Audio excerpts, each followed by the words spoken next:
up. Get ready. It's going to be a very, very intense journey. Begin. Hello, Internet, and welcome to episode 57 of Frameskip, a video game podcast. I am one of your hosts. I am taking over MC duties this week. My name is George. It's weird because I'm hosting, so I feel obligated to not talk about the Celtics so that I want to drive the conversation about Boston sports, but also I have so much power with this microphone. There's a lot of stuff you can do with it, yeah. Who's going to stop me? Yeah. Not Pedro, that's for sure. Shout out Pedro. That was a well-fought battle at TD Garden between the Islanders and the Bruins. Did not shake out the way I wanted it to, but man, what an overtime thriller. Anyways, like I said, I am one of your hosts, George. Joining me through the magical wires and tubes that is the internet, we've got the man from down south, Austin Eller. Austin, how are you? I'm doing swell, George. I just want to let you know I didn't understand a thing you just said, but it sounded like you were very excited about it. And so with that, I'll leave you to your excitement. It was a great hockey game. The Bruins were down 3-1, and they scored 2 goals in the third period to tie it up. And then there was like 15 minutes in overtime where it was just back and forth, battling for possessions.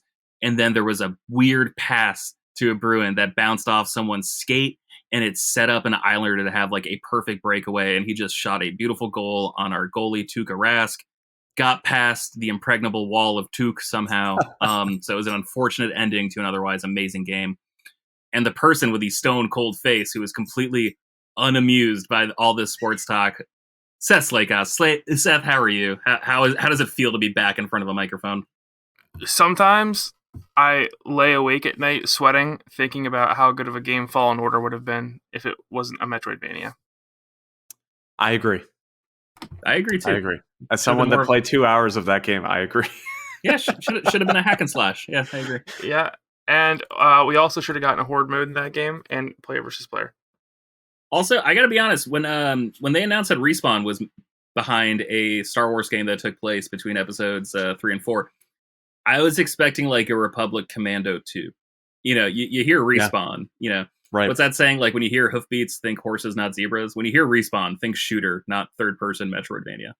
I'm very concerned about Fallen Order because there's obviously needs to be a sequel, and they're setting up a larger story, and I'm concerned about their ability to get it done.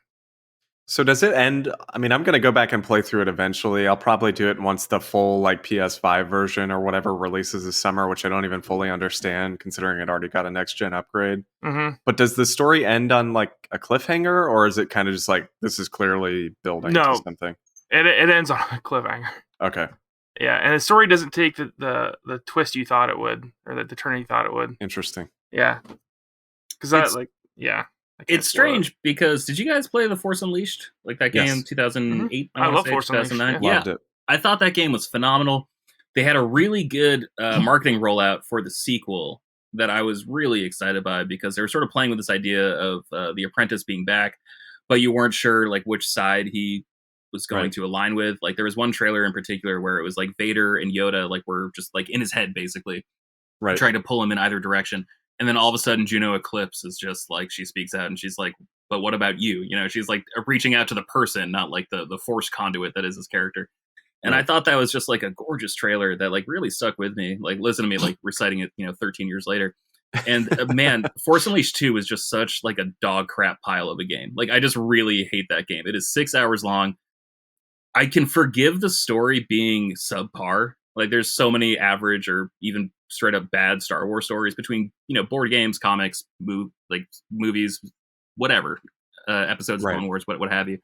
But like the game itself just didn't even play well. And I'm like, you guys had like a pretty good foundation in the first Force Unleashed games that you guys just completely threw out the window for the second one. And so I don't think there's going to be like a complete regression going into the Force Unleashed, not the Force, Fallen Order 2. Because like I think mechanically it's at least going to play well. And as long as the game plays well, I can forgive any sort of grasp exceeding the reach when it comes to storytelling. Fallen Order was clearly rushed. You could tell that by like the janky character models. They weren't smoothed out very well.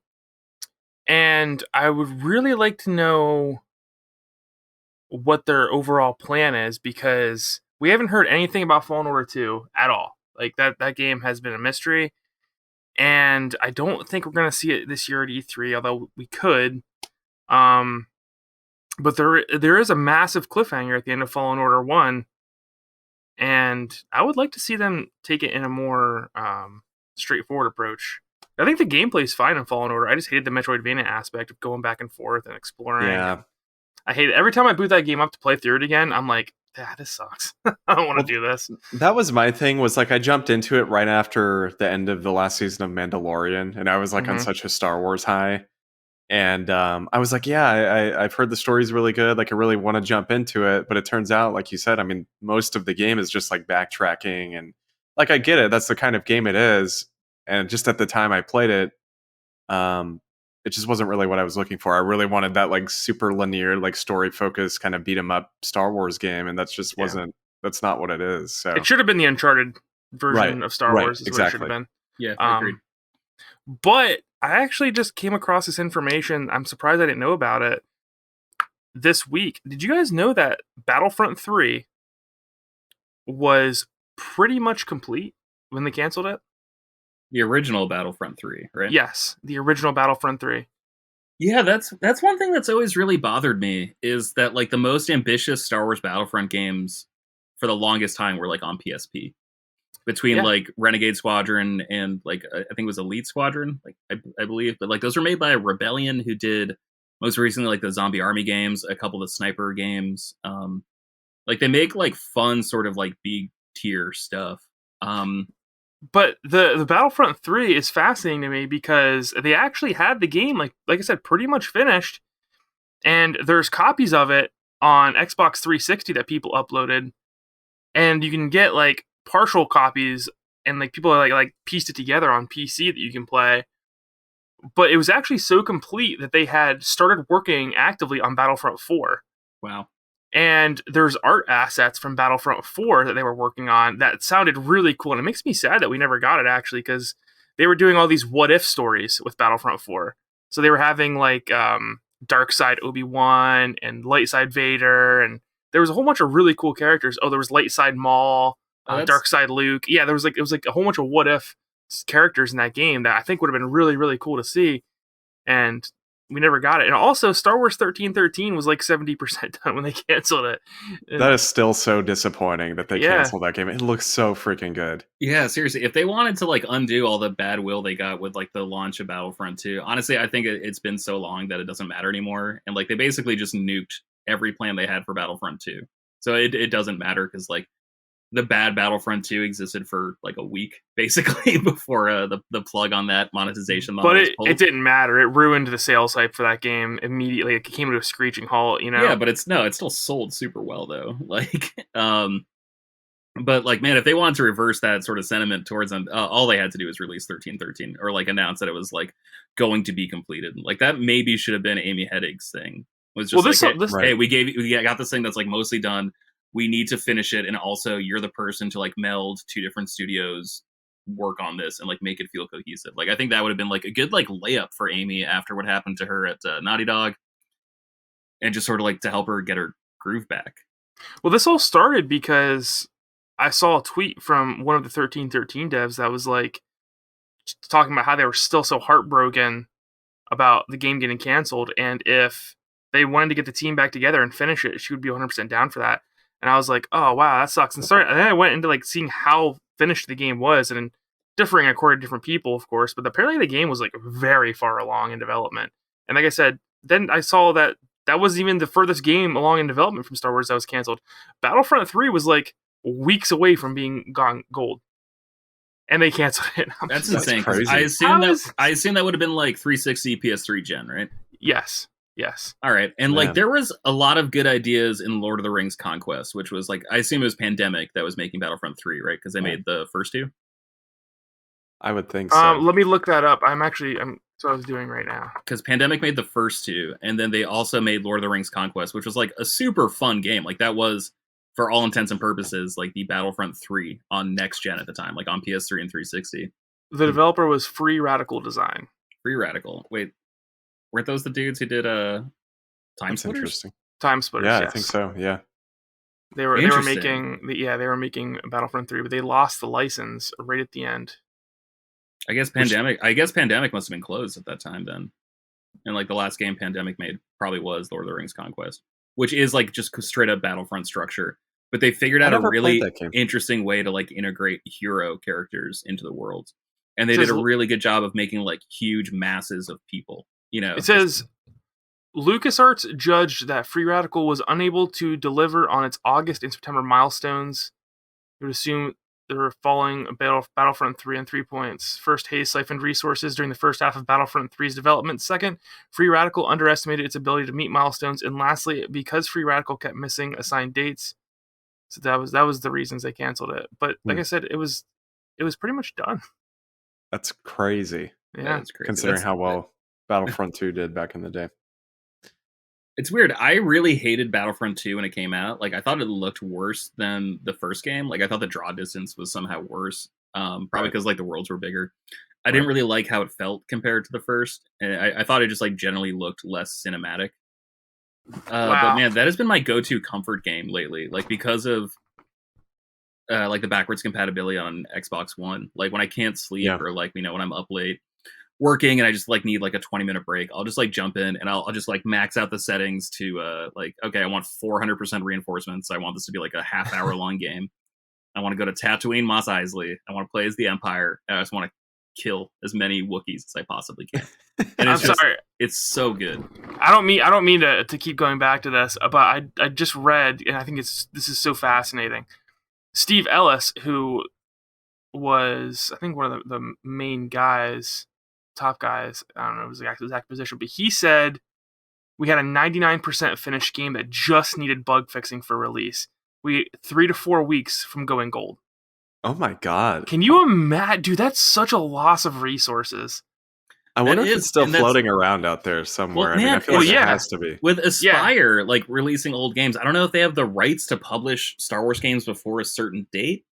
And like, if this would technically fall under that window, but like, man, just release that game as like an artifact of, like, you look at like Star Fox 2 coming out on like the Super Nintendo Classic, and it's like, why not, man? Like, treat this like an art form where like it really is like, you know, like with a movie, it's like, well, the director died, but like here's most of the movie that like the last film he was making like before he passed away. Like, release it like that. Treat it like something that's not like, hey, this isn't for profit. This is just like so you can see like an artifacted vision of like what this thing is. I think that's super cool and super interesting, and I would totally buy that day one in a heartbeat. Yeah. What's cool is there's like a whole third-party project, which I'm so surprised has not been shut down by like Disney and Lucasfilm yet, or LucasArts or whatever. That is like grabbing the remnants of Battlefront 3 and piecing it together. The guy tweeted at me earlier today saying that they have a complete Xbox 360 version of the game, and that they have pieced together a ton of PC parts. So that's nuts. That's how complete the game was, which is crazy to me. Who's the head of Xbox now? Phil Spencer? That's his name? Yeah. Philly P. Phil, I know you're listening to this podcast. I know you are. Please throw some money. Get this. I don't care if it's an exclusive. I'm mostly playing on my PlayStation. I'm sorry, but I did just talk about Xbox One, which I guess is technically a free advertisement for you. If you want to hit me back, like I know you do, just throw a little money at the House of Mouse, you know, just like get that done. Make that, give it away for free on next May the 4th. Make that like your promotional stuff. How fantastic would that be? Seriously. Also, really make everyone go to Disneyland to get a copy of it. That'd be so freaking cool. Also, Seth would be pissed because he was just there. Yep. But I think he would, you know, suck it up and go again. You get even more lightsabers. I would as well. Yes. Yeah, man, it's a super heartbreaking story. All these like great games, because I personally feel like we haven't gotten a slam dunk great Star Wars game in 15 years. You know, I think it's a little funnier than that. I've been like working on something for my blog lately. I haven't been writing as much, which sucks because I've been working, which is great. So I'm very conflicted. But I think, money. Yeah, it's so cool. You can like do things with it. It's nice. I think in the pursuit of greatness, we sort of like lose sight of how good is. Yeah. You know, and it's I was thinking about this with comics where there's like, man, there's so many just like solid runs. but because it's not like the Dark Knight Returns, like they never get talked about, just because like they're not like examples of the apex of something, they're considered less valuable. And like, man, even if it's not a great game, Battlefront 3 from 2008, I'm assuming, just throw it out there, man. Like, good is good enough. Good is its own kind of great. Just like get stuff out there. It's art. Let people appreciate it. Well, dude, people will buy anything that has a Star Wars name on it too. I mean, that would be a quick buck for them. That's a fair point. Yeah. Well, so like, yeah, I'm just looking at the list here, man. I would consider Fallen Order and Battlefront 2 now. They're good. They're good games. I wouldn't consider them groundbreaking or great. But since then... Sorry, I didn't mean to be distracting. The Celtics are playing in the background of Marcus Smart just sunk a 3, baby! Before that, we got Republic Commando in 2005, which is widely regarded as a super, super great game. Right. Yeah, it's fine. I went back and replayed it. Coach, don't listen to this part. Went back and replayed. Oh, the guns. It just feels like you're shooting a squirt gun. That's my only problem. I wish they added some impact to the commando rifle you're using. But that's it. That's my only complaint. The original Force Unleashed came out in 2008, and then when did Knights of the Republic come out? 2003. I would consider them like the last landmark games we have. So you could argue it's been like a decade and a half since we've gotten a great Star Wars game, but I'm really excited Well, it's also been like a decade and a half since like we got a Star Wars game, like, discounting like the Lego games, but I don't know, like there was a tie-in game for episode 1, 2, and 3, and so it's just like, how come there wasn't like a Rogue Squadron tie-in game? How come there wasn't episode 15? Like they just kind of like leaned on Lego to be like the video game presence of those movies as they were coming out, which is like, I totally get, but like that should have been an addition to, that shouldn't have been the only thing. But that was also like time games in general sort of went out the window. Like we got a Captain America game, we got an Iron Man 1 and 2 game, we got a Thor game, an Incredible Hulk game, but we never got an Avengers game. It's just, it was such a weird time for the market to shift because genre stuff was only getting bigger and people were just getting like ravenous for more content for these franchises that they were clearly obsessed with.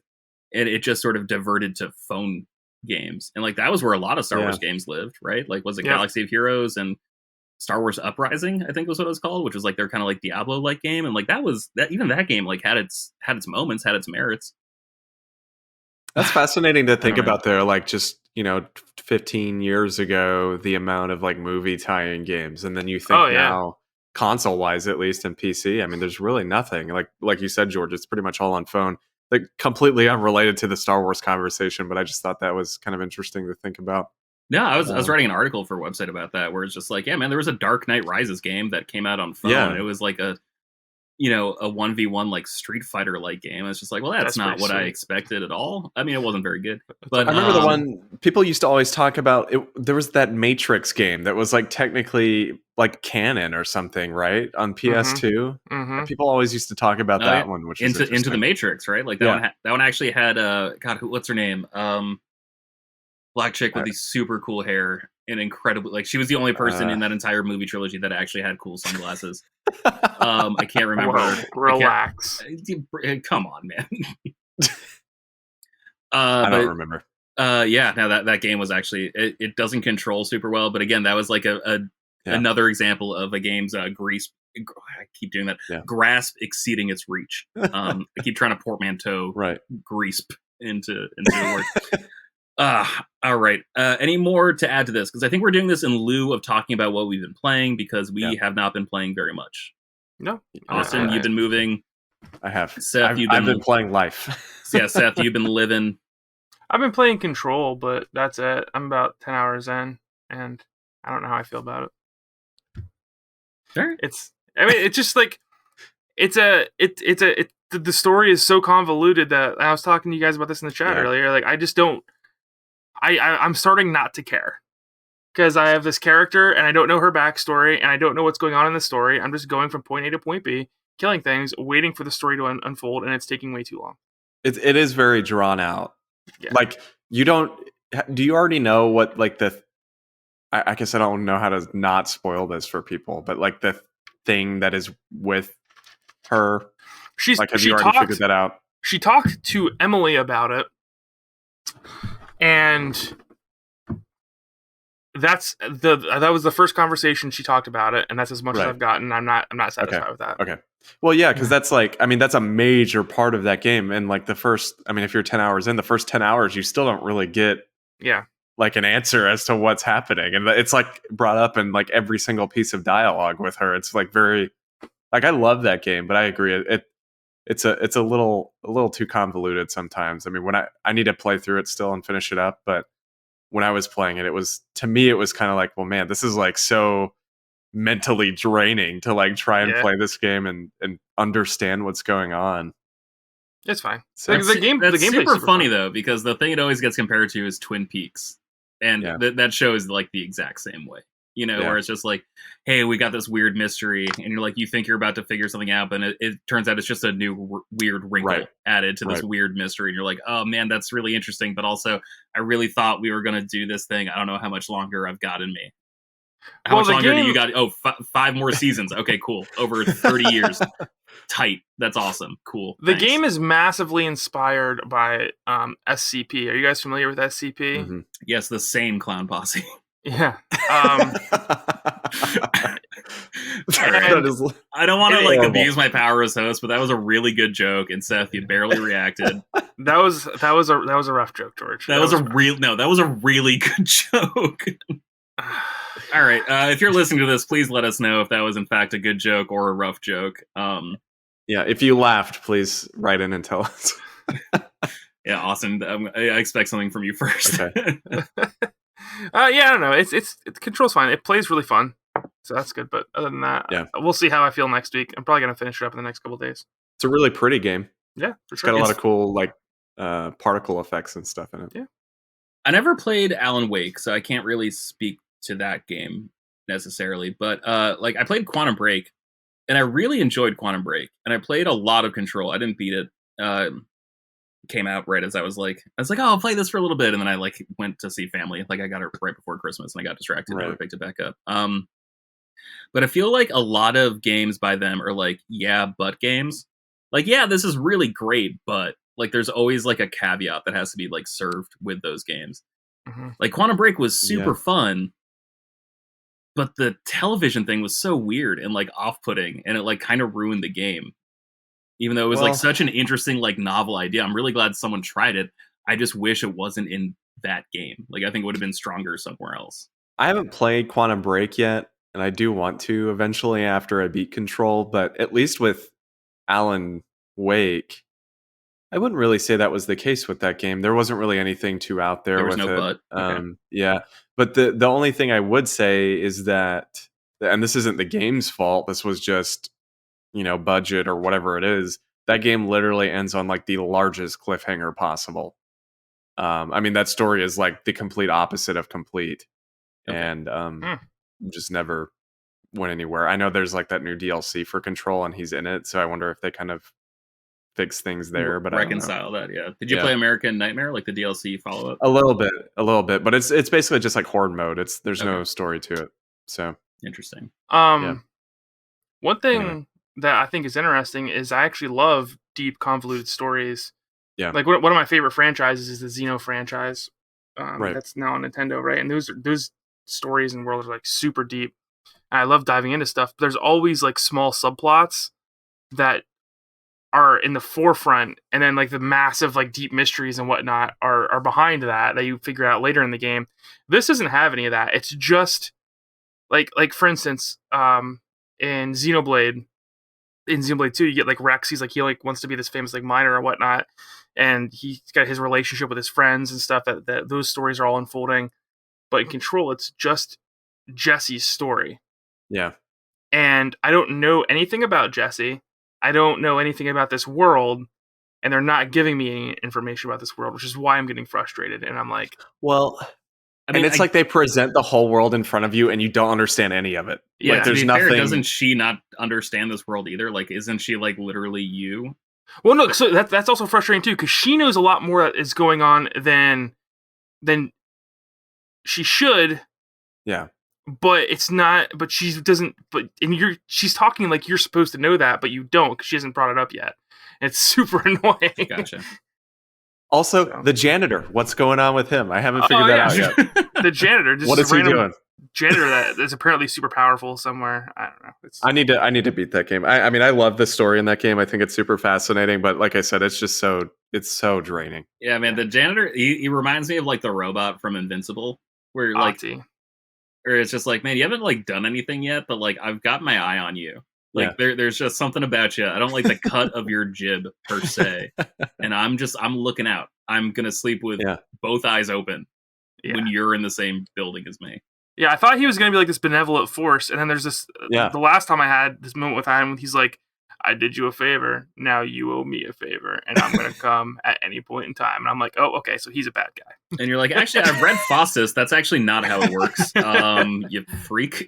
Did you watch enough John Wick? You didn't do the marker with the blood and everything? Come on. I don't owe you any favor. Amateur. Yeah.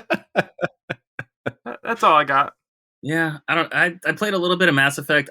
I'm still playing Zombie Army 4, and I don't really have anything to say about the game per se. I just think like that type of game I think is like the perfect PlayStation Plus game. And I think it was very, very smart of them to release like a multiplayer game that wasn't necessarily like a party game, but was like in fact a cooperative game. Like I think Fall Guys was like a great game to release at the beginning of the pandemic. I think this is like a great game to release as at least the United States. Like I can't really speak to the world. I know like Vietnam is having issues. I know Europe is having issues. I know Brazil's having issues with like new variants and everything popping up everywhere. But like at least in the US, there's like this greater sense of optimism that like I'm going to latch onto because I personally need it. Agreed. And like the cooperative nature of Zombie Army 4, I think is like really compelling. And it has me like setting up like recurring dates with like my friends, you know. And I still don't really know how to work chat on my PlayStation 5. I find like the actual like party integration kind of frustrating. Yeah. So we just have like a 4-way phone call, and it's awesome, you know. And like we just set up dates, and it's like us and like someone will have a laptop up, and we're just going through getting collectibles, and it is just the perfect game to just not really have to pay attention to, and instead just find out what your buddy Jamie has been up to for the last like 2 weeks. You know, like it's great in that regard. I downloaded that game. We'll have to play it at some point, George. I've never played it. You better hurry, because once I hit level 100 in that game, I am never looking back. Like once I get the platinum, I'm deleting it. But like this is like the perfect game where it's like, that looks like it's kind of fun. I don't know if I want to spend $40 or $60, like whatever it costs, but to get it for free. There's like a new game on PlayStation Plus this week. I can't remember the name of it, but it's like the 2-player like spy game. I know that. I was about to bring that up. I can't think of the name, but it's like online co-op only. Like it's kind of like a way out. Yeah, where like one person's an agent, one person's a hacker, and like you have to work together. Like that was I got really into co-op games over these past couple months. Like We Were Here, I think is the name of the game, where like one person's stuck in a tower and one person's stuck outside the tower. And you have to like you can't talk to the other person literally unless you find a walkie-talkie. Like you both have to find a walkie-talkie, and then you can press a button, and that's like the only thing you can really interact with, like that isn't a puzzle. Right. And, like you can only hear the person when you're holding the trigger. And it was just like something like that. And then It Takes Two. I played that with my friend Marty. That was so much fun. Like we just busted that out over like 3 nights, and just like this cooperative spirit of games, I just find like really encouraging and a great excuse to talk to people. No, that game looks like an MMO, and like I'm too dumb for MMOs.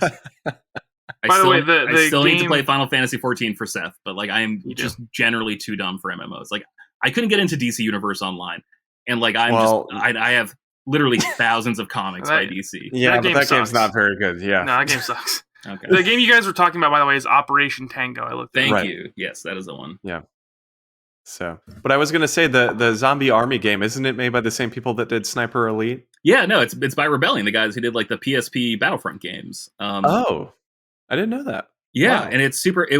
I think it started off as like an additional mode they added to the Sniper Elite games, and then it just spun out to be its own thing. But it's super. Well, I was going to ask you. I don't know if you know this, but is Sniper Elite co-op in the same sense? Because I know they gave out, I think it was 4 or something as a PS Plus game maybe last year. I think you're right, because I definitely have that game on my hard drive, but I feel like a hoarder. Like I'm just collecting these PlayStation Plus games and like never actually playing them until I get like a text message from a friend being like, "Hey, I hate spending money on games. I have PlayStation Plus. I just got Zombie Army 4. You need to download it, and we'll play through it together."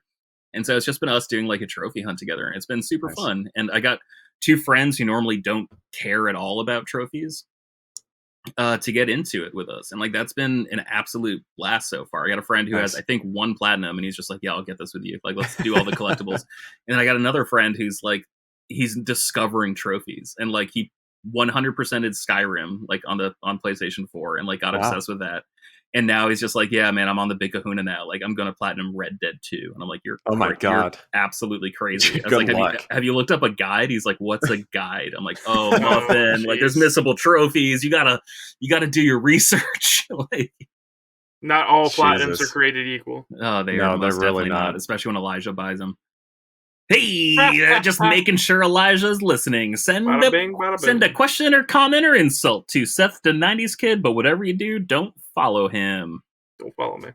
Don't follow him. Don't even talk to me. All right, I think that wraps up our opening salvo. Let's get into the main topic of the week. This week, we're talking about anticipated games. We don't have a full crew here. Coach is a little under the weather. Elijah is a little busy at the work. So it is the three of us. Austin graciously came on. I did.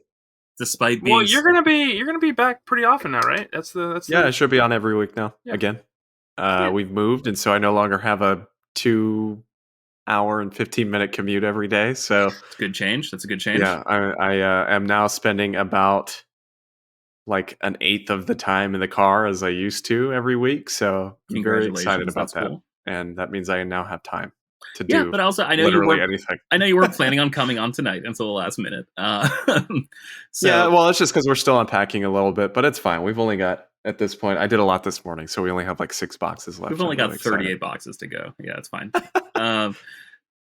So we want to wait until we get more people. We want to have like a full crew. We want to like solicit questions in advance for like a big E3 episode. So that's why we're not talking about E3 before E3. We're going to save that for probably next week, maybe the week after. Maybe it's just going to be a reaction to what happens. Maybe it's going to be a predictions episode. I don't know. We'll have fun. We got to talk behind the scenes to get that going on.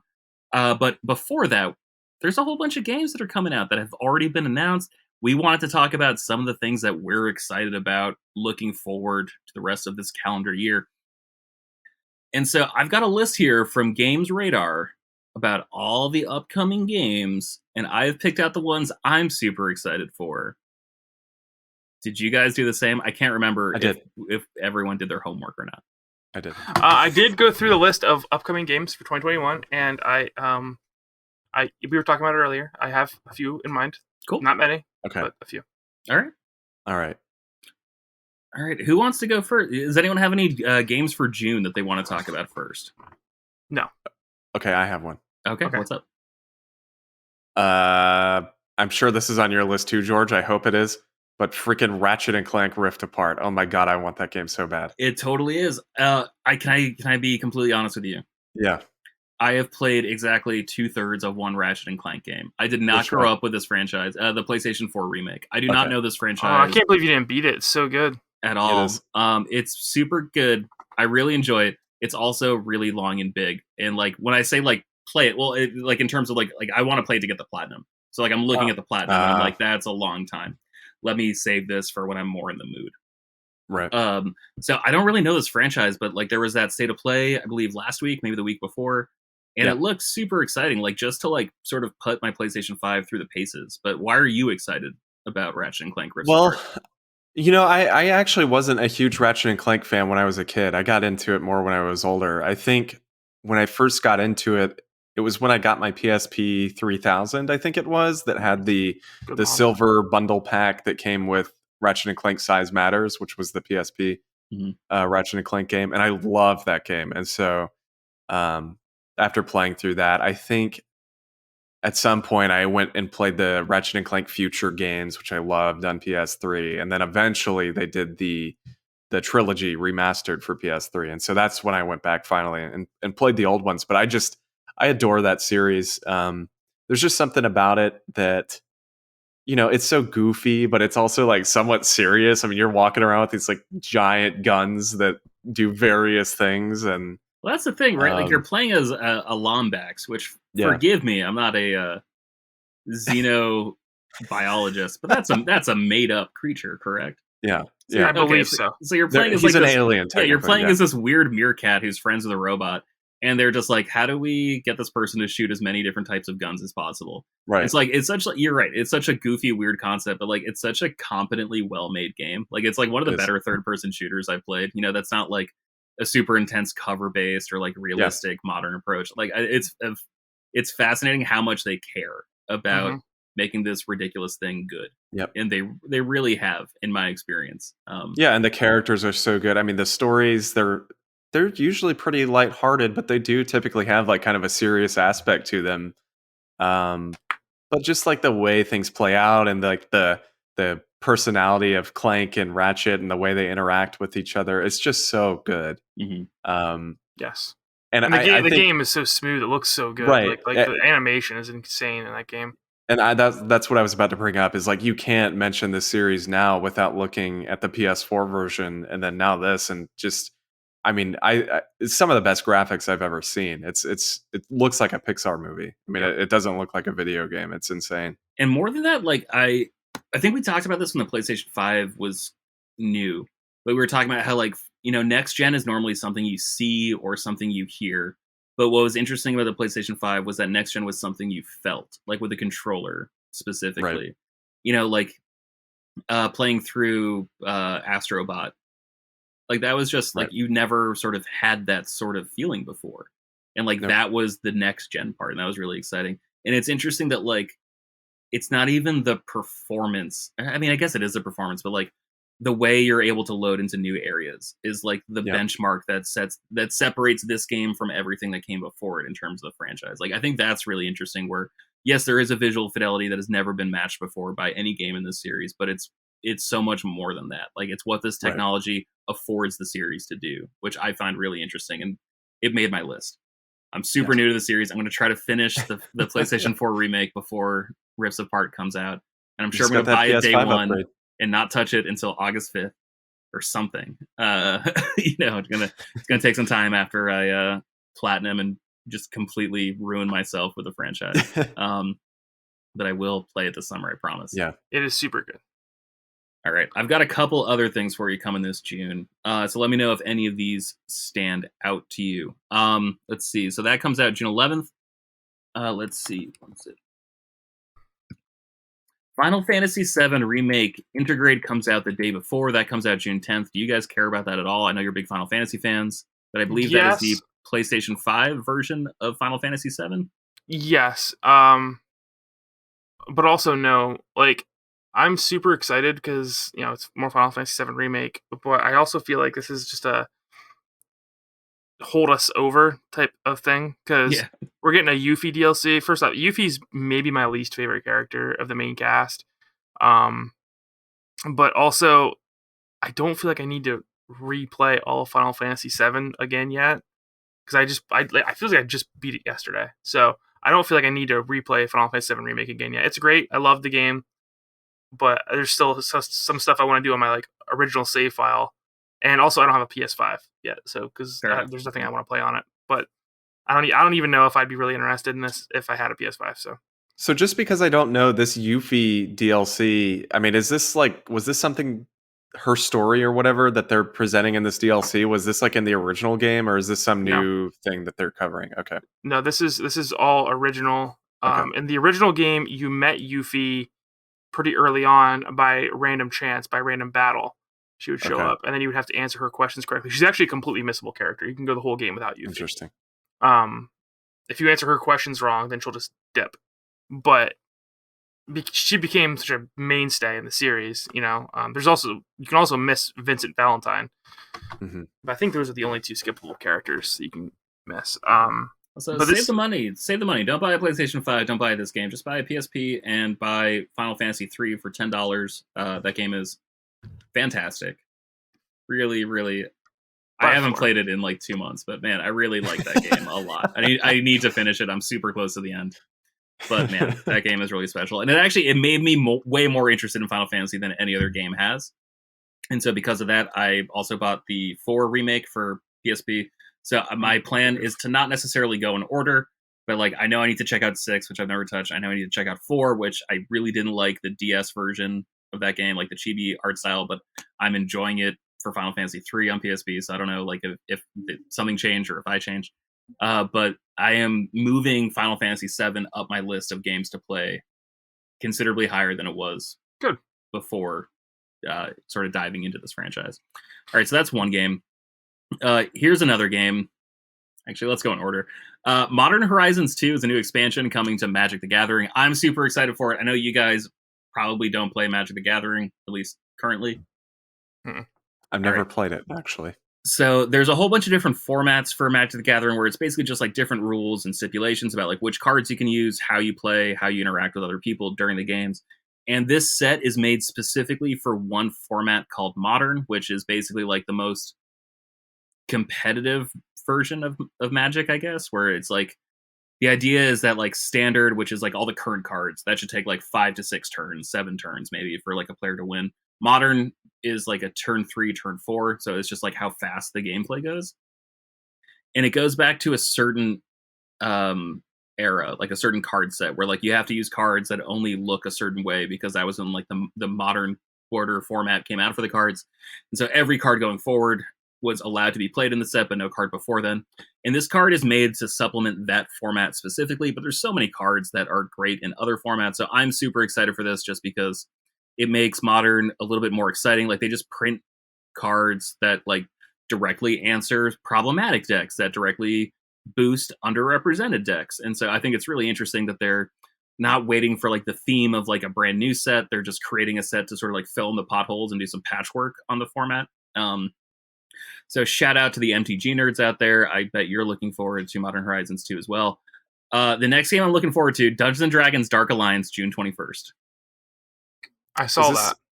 So this is a D&D video game? I guess I don't know enough about D&D to really... Is this common? There's a lot of them. It's a hack and slash video game. Like it's basically like Gauntlet or like an action Diablo. And I am so excited for this game. I saw the gameplay. Is it co-op?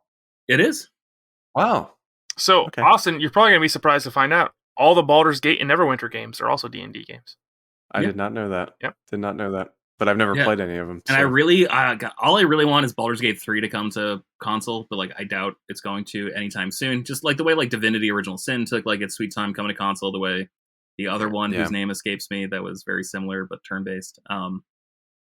I cannot remember the name of it. Sorry. If Ray Apollo is listening, I know he's like obsessed with Pillars Divinity. of Eternity. Thank you. Yes, that is actually the exact game I was talking about. And so those took a while to come to console just because you have to like rejig the controls to make them sort of contextual and make sense. I get that. Right. But like, man, this is just a straight up action game in like a weird fantasy world. I'm super in. Also, I don't think it's like full price, which is also exciting. So I'm stoked to check that out. A week later, we get my probably, if not my most anticipated game of the year, my second most anticipated game of the year, Mario Golf Super Rush. I am beyond excited. Do you guys care? Sorry, do you guys care at all about Mario sports games? Yes. All right, so we got to know from Seth. Seth, why are you not excited about Mario sports games? I have never been into not only sports games but Mario games, so neither of those things mesh. All right, so I did the right thing. I saved the best for last. Austin, why are you excited for this game? Dude, I have always loved Mario Golf. Okay, and I love all the Mario sports games. I really like the tennis game that they released on Switch. I played a lot of that one. But Mario Golf has always been my favorite Mario sports franchise. And so the 3DS game, I played like just a ridiculous amount of that title. And so the second they announced this, I was like, man, I am so in day one instantly. And so it's going to be hard for me because I don't play too many games anymore. And so with this coming out like a couple weeks after Ratchet and Clank, it's going to be like a rough month for me for June. It's very rare that I buy 2 new games in a single month anymore. I was 9, maybe 10 years old. I was super sick. My dad was going up to the city of Bangor, which was like, the nearest place with like a Best Buy and like a Target and stuff at the time. And I had like worked super hard to like make some money, like doing chores for like 6 months. And he was just like, well, George, can I get you anything while I'm in Bangor? I'm like, yeah, I'd love the new Mario game. And this is for Mario, like 1,000 Year Door, like whichever like the N64 Paper Mario game was. So I was expecting him to come home with that. He messed up. He brought back Mario Golf for 64. And I was so pissed. I also didn't understand that you could return things. So I opened it and just like, oh, we're gonna play my crappy game. I got so obsessed with Mario Golf 64. I think that is like one of the best games ever made. Yep. Except for Toadstool Tour, which is somehow even better, and then the 3DS game, which is somehow even freaking better. I absolutely love Mario Golf. I cannot wait for this game.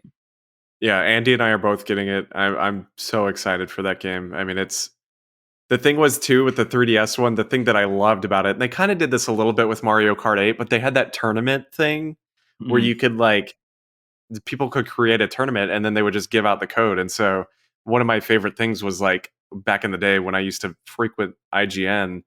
Obviously, Greg Miller was like a huge fan of Mario Golf on 3DS, and he had posted tournaments for that game, and so it was always cool to like be able to play with him and people from the community. So I'm hoping they bring back that feature because I really like that. Yeah. All right, let's see. Looking at June, that's everything I've got for June. Again, I have one more thing for June. Oh, you do? Oh, great. Yes. All right, what's up? A game that I'm not buying immediately, but I got my eyes on because I feel like I could either be a 5 or an 8 is Scarlet Nexus. And the other reason I'm not buying this immediately is because Bandai Namco games plummet in price like 3 months after. Yeah, like you can get them like $20 like 3 months after they come out. Yeah. So, I got my eye on that. It looks like a really cool kinetic Platinum-esque game. Maybe like a little bit of Control mixed with like God Eater. So, got my eye on it. Bandai Namco games. It's usually hit or miss, never in between. So there's a demo out. They're really good arcadey games. Yeah. Well, it depends because then there's like an Oculus Strip and stuff too that are terrible. Tales of Xillia 2. Tales of Xillia 2, terrible. I don't know if there's a demo or not. I haven't been keeping up with it. I just for some reason I thought there was, but maybe I'm wrong. I like the look of it. I like the cut of its jib.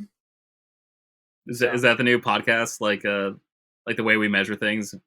I like the cut of its jib. Yeah, this game coming out, I do not like the cut of its jib. Like it's just one of those things. It's like on Shark Tank when they're like, and for that reason, I'm out. I've done that several times in the podcast. Speaking of Oculus Trip, there's an Oculus Trip new game coming out in July. Yes, there is. Yeah, I assume Elijah already has the collector's edition pre-ordered. Terrible game. Don't yuck his yum. Let him like his things. Does he even like that series? I just assume. I don't know. Elijah, that game sucks. Oh, no, he's not even here. Stop piling on my friend. The game is like unquestionably bad. That's all I'm saying. There's nothing redeeming about that game whatsoever. All right. The only other game that is really sticking out to me for the rest of June is Alex Kidd in Miracle World Deluxe. I'm just curious about that. That's just like a series I never really messed around with, and so I'm always sort of excited to see how they bring like retro games to modern consoles, and like how do you appease like the diehard fans who were all about it then? How do you bring in new fans? Like I just think that sort of that fusion is really interesting. So I'm curious to see what happens with that when that comes out. Moving on to July, does anything stick out to either of you from July? If you haven't played Ys 9, that's coming on Nintendo Switch. Ooh, go ahead and play that. Ys is maybe a game you guys would be into because it's very action-oriented RPG. There's not much story to it. Memories of Celceta is like one of my favorite so you're Vita games. Yeah, no, Ys is super fun, and there's a whole bunch of Ys games if you have PlayStation 4. Like I know they got Ys Origin. I think they actually brought Memories of Celceta too. Yeah. Like there's a whole bunch of those games, and they usually go on sale pretty frequently. But they're just fun, third-person action RPGs. Yep, pretty mindless, fun grind. Series I've never actually played. I think you would be into them, honestly, because you can jump in for 20 minutes and jump out if you want to. There's not a big deal. But 8 and 9 moved into the 3D space, and they are pretty good. So check them out. Awesome. Austin, is anything calling out to you?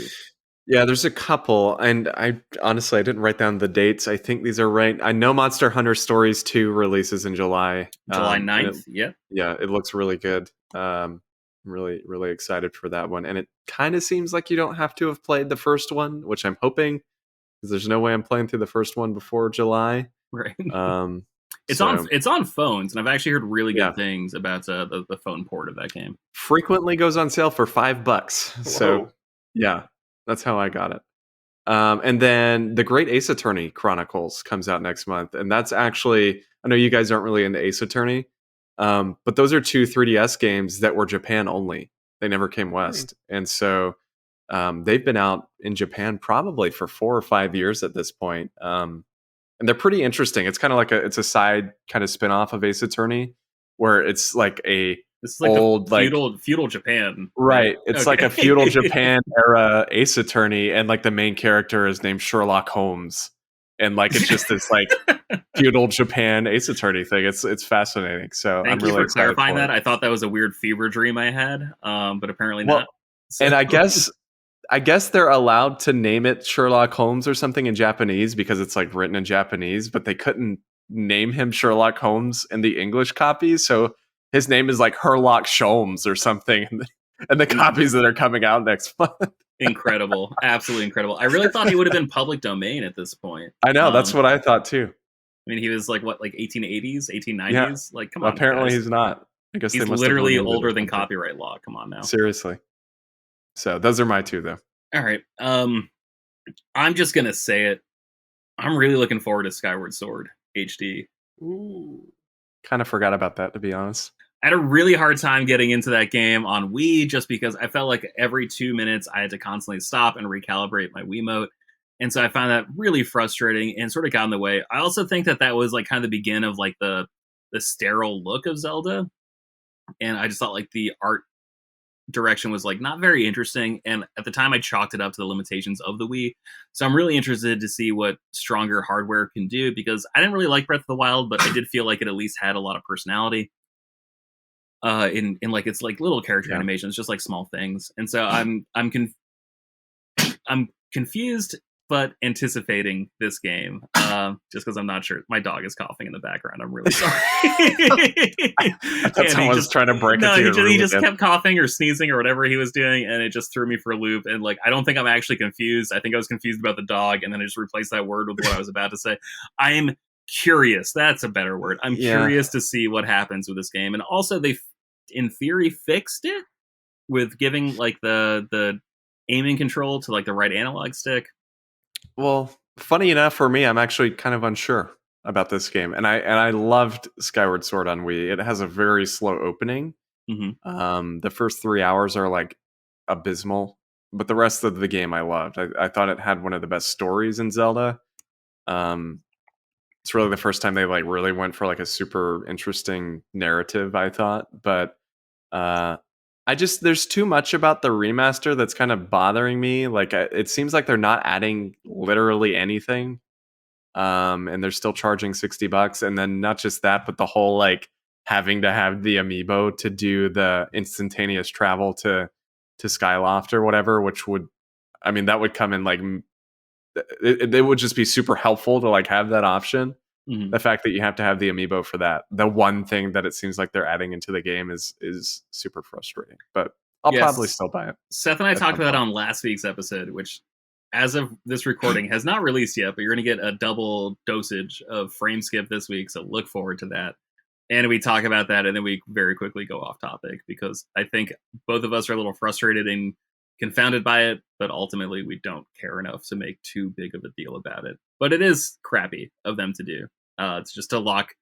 Again, you're right. You're completely right. The only sort of updated feature that they've ever applied to this game is now locked behind like a $25 DLC purchase, basically. And it's cool that the DLC is something physical that you can put on your, mantle or whatever.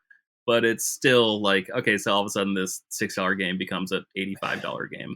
Well, and it's just like they just released the 3D All-Stars collection that had 3 games for $60. And I mean, there were a few added features, like they had like the soundtracks for them or whatever. But the fact that like you compare that to this for $60 and it suddenly doesn't look like a very good deal. Sure. That's fair. I don't want to like pull my Wii or my Wii U out to play it. So for sure. I'm curious about that. And also like, I don't know, man, like I feel like they're going to rip this off the shelf by like midway through September, just because Nintendo makes weird decisions these days. And so I don't know. We'll see. Worth noting, in July, with no exact release date, Little Devil Inside, which was featured in the PlayStation 5 reveal that happened last year when they announced the PlayStation 5 price, the look of the console, all that jazz. So yeah, no, I still don't know what that game is about. I think I'm interested in it, but I really couldn't say just because that trailer was very confusing, but interesting. But I don't know if I'm going to buy it. So because of that, I think we should move on.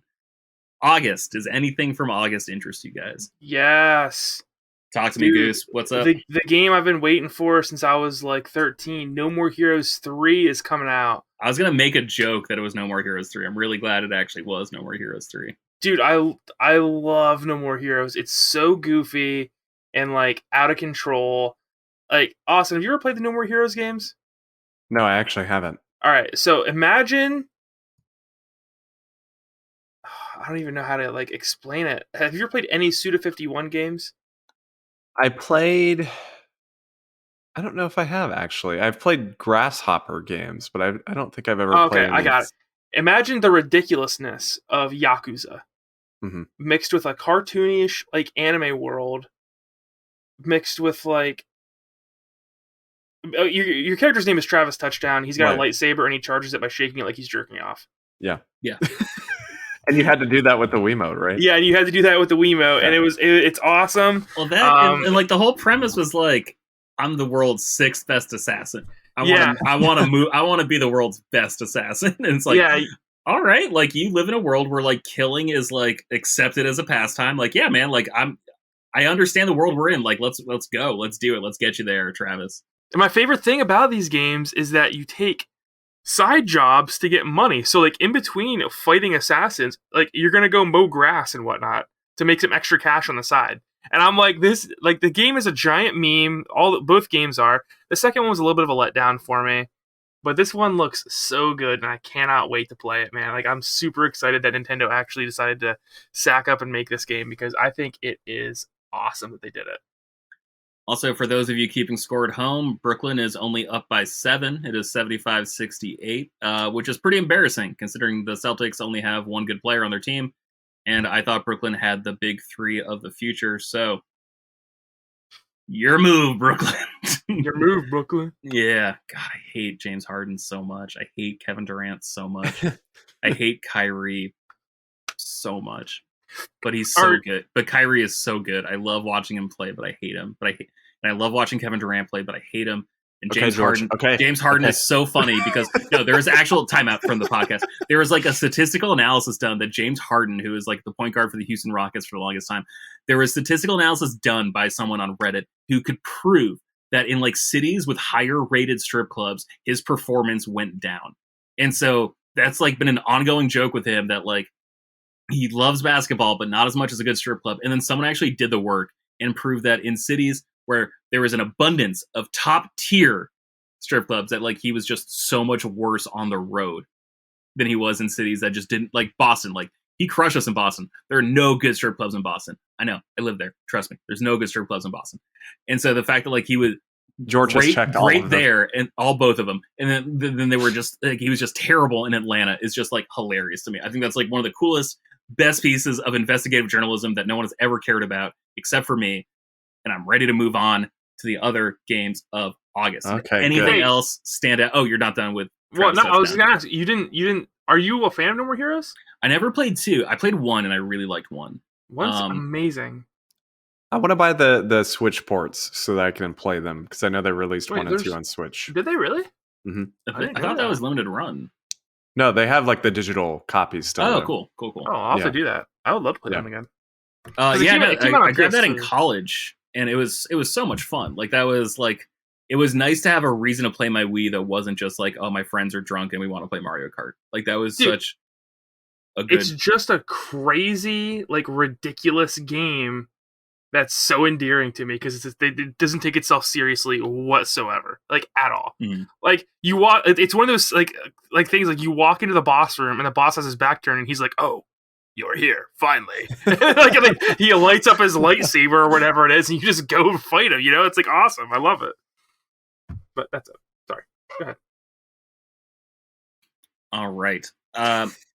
No, I mean, you're right. Like, I'm super excited. Sorry, I didn't mean to sound like I was like batting it down. I apologize. I am excited for that game. I do need to play 2. Actually, I don't need to play 2. I want to play 2, but I don't need to. But I am looking forward to 3 as well. That made my list. Austin, anything on your list? I don't think I have anything for August. I know That- Elijah that I does. can I think added of. this for him. I'm also looking forward to it, but I really just don't know enough about it to like really be super pumped up. But Kena Bridge of Spirits, that comes out August 24th. That was another game that was featured in like the PlayStation 5 reveal Forgot about that game. trailer reel thing that they did. And there's been a couple like behind the scenes featurettes about it and some extended gameplay, but like I still don't really understand that game. But I don't know, like I'm looking for games to play on my PlayStation 5 that I can't play elsewhere. So I'm excited for it, and I like the fact that it's like a discount game. I think it's only going to be $40 if I'm not mistaken. Yeah. My concern is because this is like an animation studio that my understanding is they've never made a game before. My concern is going to be it's going to be like very just here are cutscenes and not much gameplay. But I don't know. Hopefully it's like an actual game, but it looks good. I understand that concern, but at the same time, I play pretty crappy games all the time. But like, Sure. I'll play a crappy game if it's pretty. You know, like if it's doing something interesting, artistically, I'm more than willing to forgive that. And so, the more I see about this game, the more convincing I'll get. That's all I've got for August. September, I've got 2 games, and this is where things sort of start to get a little less exact.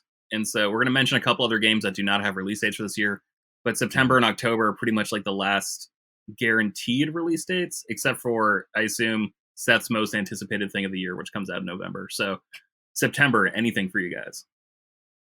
Yes. Death Loop, baby. Man, I want Death Loop so bad. Oh, Tales of Arise is September, Seth? Mm-hmm. I didn't realize that. Okay, well, that one's on there too for me. Yep. It looks super, super good.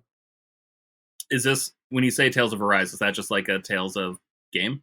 Mm-hmm. Yeah, it's part of the Tales of series. And, for a minute there, we were getting a Tales game like every year. And it was like 50%, quality for the Tales games or not. Like, Tales of Xillia was super good. Tales of Xillia 2 sucked. Yeah. Tales of Zestiria sucked. And then Tales of Berseria was super good. And then they took a break because I think they realized their quality was going down. Yeah. And it's been like, I don't know, 4 years since Tales of Berseria came out. Yeah. And we're getting Tales of Arise, and it looks super, super good. I think it's the only Tales game, I could be wrong about this, but I think it is the only Tales game to be developed exclusively for PS4. Because I think Zestiria and Berseria were both on PS3. So that is super exciting, and it doesn't even look like a Tales game. It looks like super good. Yeah. It looks like a huge improvement. Gorgeous. Absolutely gorgeous. I'm really excited for it. Even though Tales of Xillia 2 is a terrible game. Sorry, I know literally nothing about this series. Not even the worst one of that era. Zestiria is way worse. Okay. So I stopped after Xillia 2 because that game burned me so bad. I did eventually pick up Berseria for like $3 or something. I still haven't played it. Berseria is worth a play. It's really good. I know. I really want to play it. It's very different. I've heard. But this one, Tales of Arise, I mean, it just looks incredible. It looks drastically different than how the old Tales games looked. And I think that's what's kind of got me. Like you said, there were so many in that time frame. I mean, I remember when, I think it was PS3 area, when Xillia came out, Xillia 2 came out. They had Tales of Hearts on Vita, and then... That's the one I got. I got Tales of Hearts R, but never never played there were a couple other Tales games on PS3, and it just felt like never ending. Like it felt like they were just year after year after year, they were just coming out, and I got so burned out so quick. So I'm glad they took a break, and I'm glad it looks actually unique this time. Yeah, it looks very unique. The characters look awesome. The story sounds cool. I didn't watch the latest trailer because I knew I was already in. And I don't need to be spoiled with the story anymore. I know, like, from like the teaser trailer when they teased it, I'm in. So I'm very excited. Cool. And this is the series where it's like turn-based combat, but like the characters can like move and position themselves. It's not turn-based anymore at all. It's not? Okay. All right, then I really don't know anything about it. Okay, that's exciting though. Like if you guys get pumped up about a game, I'm not going to like completely dismiss it. Like I'm going to do some diligence, do some research, and figure out. What about Imagine an RPG that is a fighting game. Yeah. Oh. Mixed with like a 3D fighter. Yes. All right. That is what you get with modern Tales games. That sounds interesting enough to check out. All right, cool. Yeah, Austin, you nailed mine. Deathloop is my number one for that month. I'm kind of worried that every game that has a gun is just going to take advantage of the PlayStation 5 controller and just make your gun jam, which is just sucks. It just sucks. Like that's like the equivalent of like weapons breaking in Zelda, where I'm just like, why did you introduce this completely unfun mechanic? Well, you can't turn it off though. Yeah, I think you can, but like it still sucks. Like why? Like that's just in like in my line of work, like we have what we call like first pass ideas. Yeah. We're like, okay, that's like literally surface level. Okay, that's the first free association you made when working on this brand. Let's get a little smarter. Let's get a little deeper. Yeah. And so I wish, I really hope that that's not like, how like the touchpad on PS4 never really amounted to anything. Yes. I just don't want this to be like, oh yeah, the gun jamming button on PlayStation 5. But thematically, tonally, I'm super excited for that game. It just looks so weird. And like, it looks like a game that's like my level of maturity, you know, like when you're 15 and like you see a movie for the first time, you're like, that movie's made for people like me. And this looks like a game where I'm like, I'm emotionally ready for a weird, hectic story like this. It feels just prepped and primed. And I feel like a lot, I mean, I think about games with like style and I think about like Persona it's mostly Persona. And I look at this game and I feel like this is the first time maybe ever that I've really looked at like a Western game and been like, man, this game really has a style to it. Like a really nice style. And I just love it. No, that's a fascinating point. I think you're totally right. Yeah. Sorry, I know we're going long. We're almost done. But like most games that give off a vibe, give off like a classic vibe. You know, we're just like when like a Dragon Quest comes out, you're like, oh, good, a return to like traditional RPG controls. Right. But like it's very seldom that you get a vibe that's like, oh man, this is edgy. This is like if Tarantino, took a swing at a game like that. I think that's super interesting. That's why I made my list. Also, Sonic Colors Ultimate recently announced. I am looking forward to that because that game was super fun on Wii. That might be the only good Sonic game, if I'm not mistaken. Honestly, I think it's the best 3D one for sure. Mm-hmm. I don't think anything even competes aside from Generations. You know what was one of the biggest heartbreaks of my adult life was when I went back to play Sonic Adventure 2 Battle. And I realized that game sucks. Yeah. I realized how bad of a game that is. Because I loved that game as a kid. I absolutely loved it. When I went back, I'm like, oh, this is bad. And some of the Sonic levels are like okay, like I still have fun playing those, but then you go and play like the Knuckles levels and like worst. just there are so many bad things about that game. And I was the same way. I loved that game when I was a kid, but it's funny, you know what you're describing is like Stockholm Syndrome with that game.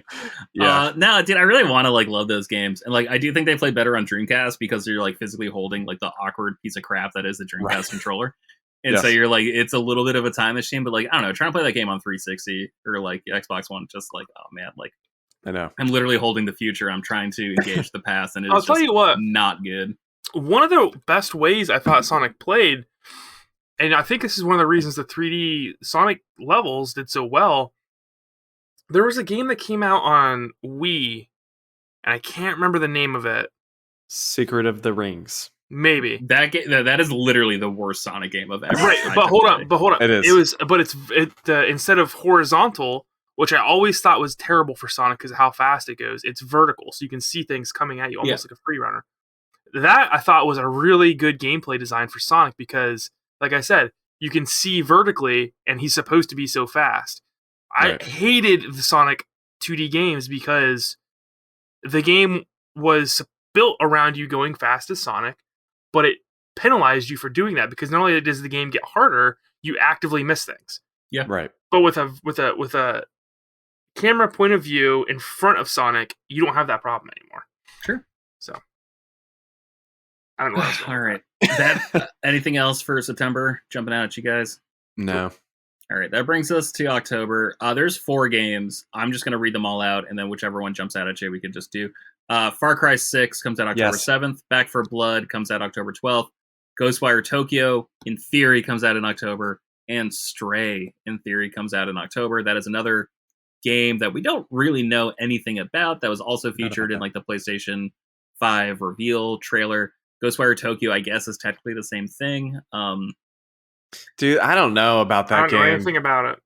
That's the one that's made... The creative director left the game, right? Yeah. And she was supposed to be like action adventure Ikegami's protege. Yeah, it's the same studio that made Evil Within, but it's like not the same guy. Combat director Hichiro Hara described the combat as a karate meets magic. Well, you have my attention. I don't know. I just remember looking at the gameplay. I think it was a couple years ago at E3 or something. They showed it, and it just looked so janky and rough. Like it looked like something from like the mid 2000s. It looked like an alpha where they're just like, no, but like this is our idea. Like obviously it doesn't look cool yet, but this is what we're going for. Yeah. So I'm hoping they improve it because it's a neat idea, but I don't know about that one. So the official PlayStation page on YouTube posted a gameplay reveal trailer in June. So I'm looking up the gameplay reveal trailer. It looks like It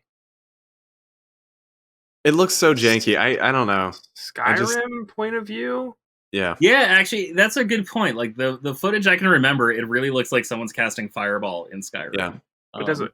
You know what? I'll give this game a chance if it scores good. If like the general consensus is like good, it looks like something I might get into. Honestly, I'll give this game a chance if it doesn't score good. Like I find that a lot more interesting. But Seth, while we're here, quick gun to your head. What is cooler, karate or magic? Wait, what kind of magic? Like the card game or like the actual karate or the actual Arcana magic? Actual Arcana magic. That's a stupid question, George. No, it's not. You have a blue belt, probably. I don't know. I have a black. First off, 2nd degree black belt. Learn some respect. Okay. Second, Seth has a white belt. Second, magic is so much cooler. Are you kidding me? Yeah, sir, I can punch real fast and hard and I can beat a whole bunch of people up. Or I can cast a fireball into the city's town and kill 47 people. What's cooler? Yeah, but I don't know. The same people who call themselves magicians, they also like, find bunnies and hats. I understand that's not the magic we were directly talking about, but I'm saying that's like, the magician's intern. So like that has to come up in the conversation. Imagine you're at the gas station and you drop a can of cola and she's like, it's $2.64, and you just flick a flame up and you're like, is it? And she's probably gonna say, no, it's free because you just shot a fireball out of your hands. All right, with magic you can do almost anything. Like also that's such a giant spanning question. It's like, what kind of magic? Illusionary Can you not magic? talk about me like I'm an asshat for asking a clearly rhetorical question that wasn't supposed to set you down such a dark, conniving rabbit hole? Are we talking about illusionary beautiful magic? jagoff? God, shut up, you nerd! I redact the question. I no longer invite this conversation to the floor. Back for Blood. Looks like Left 4 Dead. I'm excited. Co-op. I'm in. Far Cry 6. Austin, that was your yes game. No, that's my no. I dropped out of Far Cry after 4 because I needed a break, but I'm back. I can't wait for this game. I've platinumed every Far Cry game since 3. I am super in. Okay. Do you not get exhausted, George? Do you not get tired? The thought of playing another Ubisoft game makes me physically ill. No, sorry, like my Seth, body is rejecting it. Seth, it's a Ubisoft original. Yeah, you have to say that. Okay, I'm sorry, a Ubisoft original. This Far Cry 3, 4, and both of 5 are the same effing game in like a different setting, and it like my body is rejecting it at this point. It makes me physically ill thinking about playing Far Cry 6. Like, I'm gonna run up these towers, I'm gonna unlock more parts of the map, and then I'm gonna play through a half-hearted story, and then I'm probably gonna kill some animals to upgrade my stuff. I just can't do it. But Seth, this one has a dog. The last one had a dog too. One before that too. Yeah. Well, this one has a dog that has It's like in a wheelchair. Yeah. Yeah. No, I'm super in. I'm super in. Well, I think these games do a good job of telling like a politically interesting story, like lowercase p politics, politically, and also I think they do a really good job of just like modernizing literature. Like Far Cry 3 was just Heart of Darkness by Joseph Conrad. It was like if Heart of Darkness had a baby with that movie The Beach by Danny Boyle starring Leonardo DiCaprio, which I love that movie. I love that book. It's super interesting. I'm obviously going to play a video game that's a blending of those two. And so I think they do a really good job of just like mixing seminal works from other mediums. And so I'm in. I'm always day one on a Far Cry game. Also, Well, I don't play a lot of other shooters. Like I play like I'll grab Call of Duty like every other year, maybe every year, and just play the campaign. Like I don't get burnt out because I don't play multiplayer. You know. Well, I love how this one looks because it seems to be not that Far Cry has ever necessarily been serious, but just watching the gameplay trailer that they released, I guess it was last week. Yeah. Where you can get like a gun that shoots out CDs at people to kill them, and like just some crazy weapons that just don't even make any sense. But it made me think of Just Cause a little bit, that old series that died off. But I thought just the silliness of this one looks pretty interesting. Well, that's funny because that's super based off of Far Cry New Dawn, you know, where like it was like people improvising in the apocalypse and like, how do we make weapons to protect ourselves, to defeat our enemies when this is all we have? Like, I think that's interesting. And like, I like the art direction. It's got Giancarlo Esposito as like the main villain. Like I'm in, love that guy. All right. That's pretty much it for the year. Coach wanted us to throw out Halo Infinite, which I agree with. I'm going to buy a Series X. That's not even. Yeah, I know. And I'm getting you're going to be the big finale. I promise. I just wanted to like mention Coach before the end. That does not have a release date yet. In theory, Gran Turismo was supposed to come out this year. I don't know if that's been announced that it's not coming out this year. I assume it's not because there hasn't been anything mentioned about it. But I am stupid excited for that game. I hope it comes out this year, but I doubt it. That brings us, love you, Coach. Talk to you soon, buddy. That brings us to November 23rd, when Final Fantasy XIV Endwalker expansion comes out. Seth, I'm going to let you take the floor. Yeah, real excited. It's going to be real good. Thank you so much for listening. That was so episode exciting. 57 of Frameskip Podcast. No, but I mean, I guess like, what is it? What is it doing differently? Is there a reason you're so excited besides just being Final Fantasy? It's just more Final Fantasy 14, and it's going to be awesome, just like the other ones, the other expansions have been, most likely. I mean, they keep getting better and better, is like the thing, is the expansions for Final Fantasy 14 are only getting better. The classes that they are showing off are really cool. The Sage is a healer that uses like the Freedom Gundam's nodes to attack and heal, and then they introduced the Reaper class, which I think is awesome. I mean, who doesn't love a good Reaper? You have my attention with Freedom Gundam, but also I'm going to point out that the RX-93 new Gundam did that first in Char's counterattack with his foils. But that doesn't matter.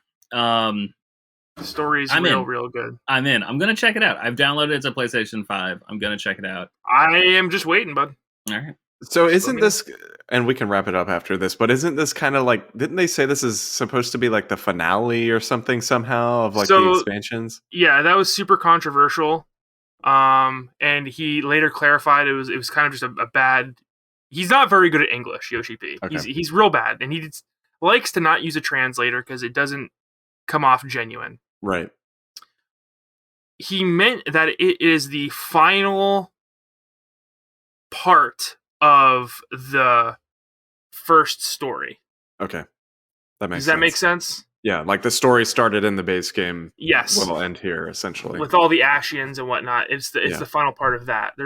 He said there's so much to explore. Also, like, how can you not love Yoshi P? Every time he announces a new class, he cosplays it and walks on stage as that class. Like, the dude is like he loves his own work, and that's what makes him so good, I think. That's all I gotta say about it. It's time for Final Fantasy 16. It's a good time for you to get back into Final Fantasy, Austin. I know. You gonna check it out? Well, what is it? When does it release on PS5, George? When did you say? It's already November. Out. Oh, is it already out? Oh, yeah, sorry. Final Fantasy 14 is available on PlayStation 5. I've downloaded it to PlayStation 5. The Endwalker expansion comes out November 23rd. Because I do want to get back into it, but now that Andie and I don't have like a dual PC setup, I'll probably start playing on PS5 so that she can play on her PC. So I'll get into it eventually. Maybe this summer. You know what? So me and Caitlin actually just started playing it together, and I have her playing on PlayStation 4, so I can point out and kind of help her. And I do my Steam Link to my PC from my laptop or from my desktop to my laptop works flawlessly without a hitch. It's a good idea. Yeah, so I Steam Link to my laptop and I play with my controller next to her, and we've been doing great. Nice. All right. Well, maybe this summer. I want to peel the curtain back a little bit and talk about some stuff we've been talking about in like the group chat. I'm moving into a house and I'm setting up like a station for work because my job is remote. So I need like, good lighting. I need a good camera setup. I need a good microphone setup just so I can like look more professional at meetings. That also sounds oddly like a streamer station. And so I would love it. We've been talking about this, just like doing like some group streams together in the future. This is obviously not immediate. But damn, if you guys want to play with us, if you're listening and you want to play games with us, or if you've got recommendations, like I'm totally down to listen to stuff. I'll play anything with anyone except Alden because he really pissed me off with a comment he made about my beloved sports teams last week, if I'm not mistaken. And also, I will never play a video game with Pedro because why would anyone do that? That guy just seems like a sandwich you left in your car for a week and a half. If you know Have I ever told you my guys about how Pedro broke me on fighting games? No. I think so. I think I know the story, but George, tell it to George. So I'm gonna tell it quick because we also have to go over a question from Vital because I forgot about that. Okay, so I used to think I used to play Street Fighter, specifically 4 a lot, and what I thought was really good. I thought I was Did you do it because karate was cooler than Magic to you at the time? No. Okay. But like the Hadouken and whatnot. I've always liked Street Fighter. I've always thought it was really cool. And Street Fighter 4 came out. I was really excited for it because they added the 3D and whatnot. So I started playing it a lot. And I thought I was really good at it because I was like getting all the combos down and whatnot. And I worked at GameStop at the time. And during the Gears 3 launch, I think it was. I'm not positive on that. It was one of the midnight launches. We set up a station where people could challenge us in different games. One of them was Marvel vs. Capcom 3. One of them was Street Fighter 4, which I was, and I went undefeated the whole night. So I was like, I'm pretty good. Fast forward about a year, and I meet Pedro, and he comes over to our buddy's house at the time, and we were playing Street Fighter, and he doesn't say a word. This is the worst part. He doesn't say a word. He's just like, oh, we're playing Street Fighter. That's pretty cool. Right? And it's like, it's like loser passes the controller, It's that setup. It's that old school multiplayer setup. So I get it, and I'm doing pretty good. And then Pedro picks up the controller and mercilessly mops the floor with me, mercilessly, and then proceeds to wipe out the entire room mercilessly. And granted, he had never said anything about liking Street Fighter. Turns out Pedro is like a Street Fighter super fan and can pick up any version of the game and just murder people with it. It's like his favorite thing of all time. And after I saw like the gap in skill between me and Pedro, and I played him several times after that and just got mopped, I was like, I'm done. This sucks. This is no more fun. That's pretty incredible. He's like Godzilla, like he just like lives in the ocean until like he feels someone like thinking they're like the new like most Street Fighter. Most important exactly. Yeah, and so then he just like rises from the depths. Is like, well, I need to put this person in their place. And exactly. Well, guys, like he wasn't returns to the sea, never to be seen for another 20 years until the next. You guys don't understand. Like he wasn't hitting me. He wasn't like beating me like a little bit. He was hitting me with like 47 hit combos. Oh my god! like when I would hit him, he would do the Street Fighter 4 thing where he like cancels my move and like counteracts it and throws me into another combo and wipes my whole health bar. Like Pedro is next level at Street Fighter, and then he's like, he's the audacity to be like, I'm not even good. He's like, you should see my uncle. And I'm like, what do you mean? His uncle? Yeah, he's like, you should see my uncle. maybe you've heard of him. His name is Jerry Street Fighter. Oh my god, ridiculous. He broke me on Street Fighter. I never picked up a Street Fighter game ever again. God, that's kind of sad that he just like ruined this thing that you used to enjoy. But I loved it. But I'm really glad he did it so completely. I loved getting ruined. It took him like one night. It just ended me. He beat me in Street Fighter so hard I couldn't walk in a straight line after that. Yeah. All right, so let's see straight. It's terrible. Let's go over this question from Vital because he mentioned me. So I have it up, so I'll just read it. He said, "Hey guys, I started playing Horizon Zero Dawn for the first time after watching Horizon's Forbidden West gameplay. I have to say this game is way more fun than Zelda Breath of the Wild. I remember Seth saying I would be disappointed with Zelda, and he was right. I'm still at the beginning of the game, but the world seems more alive in Zelda. Maybe I'm just being a biased PlayStation fan." All right, before we answer this question, I just got to ask another question. Seth, is Vital your burner account? No, he's not. No, okay, all right. Just wanted to double check. He's a long-time listener He is. of us and a good friend. He's been around for like 7 I'm years. sorry that I'm hosting and I'm not like one of the OG hosts. But I hope you like this episode. It's okay. Do better next time, Regardlessly, but- I really didn't like Breath of the Wild. I liked everything about Breath of the Wild except playing it. Like, I think the aesthetic is super cool. I think the world design is like vaguely interesting. I just hate when I actually have to like control Link in that game. I think Horizon is like an infinitely better game. I agree. Even though, to Seth's chagrin, it is basically just a Ubisoft game with the formula. Yeah, you're right. Yeah, I mean, you're not wrong. But I think No, the it's super setting's really formulaic, fun. but I think it's like a really like I think a lot It's of the setting that puts it over the top for me. Just like Yeah. I think Ghosts of Tsushima is like There you that as well. Yeah, that's fair. And again, like it's just one of those things where it's like I don't know, like there's a whole bunch of different ways to cook a burger, you know, and like there's bad burgers and there's good burgers, and so it really just depends on like what fixins you put on the burger. That really. But when sort you of go to like, McDonald's, you get the same one each time, and that's a Ubisoft game. That's a great analogy, George. I love it. Okay, sure, Perfect. But then like you get the same boot-shaped chicken nugget every time. just looks like Italy, like a sad little Italy.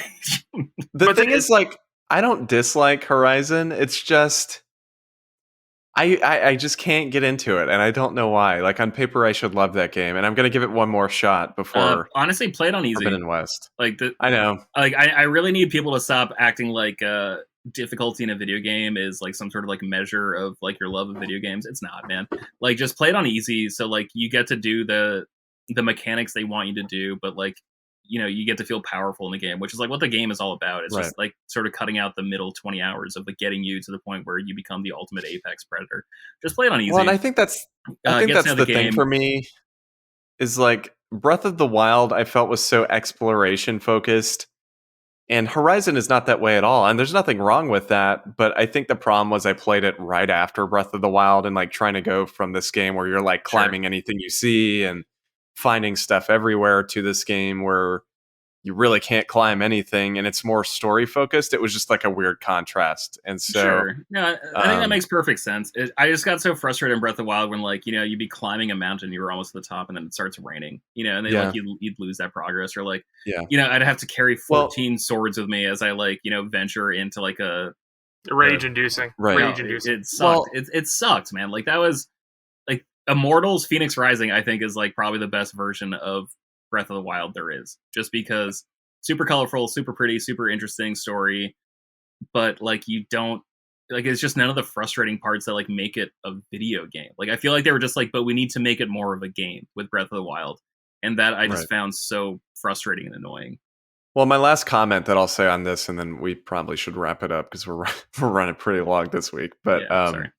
It seems like they're fixing my concerns with Forbidden West, because they're adding in like the grappling hook and like the glider, and it seems like there's more like mobility, which that was definitely my biggest complaint about the game. And so I'm just hoping that means there's also more like exploration, because like to me, like Vatsal said he felt the game was more alive. I didn't really get that. I actually didn't really like the world that much in Horizon, but I think it was because the side quests and just the dialogue, it was just also meaningless to me. Like I just didn't really care. And so I'm hoping some of those issues, for me at least, are fixed with Horizon 2. But I understand again that I'm in the minority. Like I know people love that game. How far did you get into Horizon? Because like I didn't really care about it until probably about 10 hours, 15 hours maybe. All right, no, then you got to the point that I was going to say. So I won't spoil it for anyone who's playing through it now, like that is. Cool. Thank you so much for sending in a question. You can send in questions to our question forum. That is at bit.ly/frameskipq. That is bit.ly/frameskipq. You can also send questions into frameskippodcast@gmail.com, or you can reach out to us on Twitter and send a question to @frameskippod. We're also that handle on Instagram, if that is your preferred platform for social media. You can also reach out to the host individually. Seth can be found at Seth the 90s Kid, but whatever you do, Seth, what do you don't want him to do? Don't follow me. Don't follow him. How many times do you have to say it? Stop following Seth. God, stop. Jesus. Being weird. Like, you're being that person at the mall who just like, you know, just like shows up behind that teenager just because they don't trust that teenager. Seth is a 90s kid. Stop following him. God. He's not here, but we love him. We miss him. Elijah can be found at Loco Lizard Man. Austin can be found at Austin J. Eller. I can be found at GB Loftus. Don't follow me either, actually. I like my privacy. Like, I like Twitter because it gets me news, but like, God, I really just don't like talking to people. Except you guys. You guys are pretty all right. So if you want to see us talk to each other, then you can follow him, but just don't talk to him directly. Frameskip, as you know, is available on Podbean, Apple Podcasts, Spotify, Google Podcasts, Stitcher, iHeart, TuneIn, Amazon Music, and YouTube. And also, not listed, but my personal favorite podcast catcher, Overcast on iOS. A big fan of that one. It is also available there. Please leave a review. It helps out the show more than you could know. Also, recommend this show to friends of yours who, please. Yeah, I know everyone listening to this has a friend who who just plays crappy, grindy Japanese games. You know, where you need to play for 15 hours before you can like start enjoying it. This is a great way to take up tonight. We got 90 minutes. That's like a third of what you got to do, like a fifth of what you got to do. It's gonna be fun. Or you could show it to your friends that like bad games, and you could be like, "Look, there's someone like you. His name's Elijah." Oh! I hope Elijah's got healthcare because he's going to need some treatment for that burn. Elijah, Sorry, I love you, Elijah. I am. I don't love the games you play, though. I am Fire Brigade certified, so like I can help you with that burn. And Elijah, don't look now, but I am right behind you. I am calling from inside the house. God, I love you. God, I miss you. Coach, you're not here either, but love you and miss you too. Hope you are feeling better. That's it. That's all I got for episode 57. 57 is going to go up the same week as 56. I've got a comic book podcast that I'm dying to push out. I need to record like 2 more episodes. I have a backlog to start sending it out.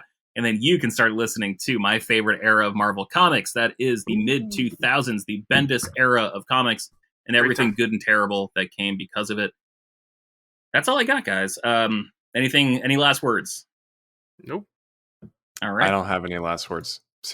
Yeah, until next week. Love you guys to pieces, and I'll see you in another life, brother! Bye. Smooch.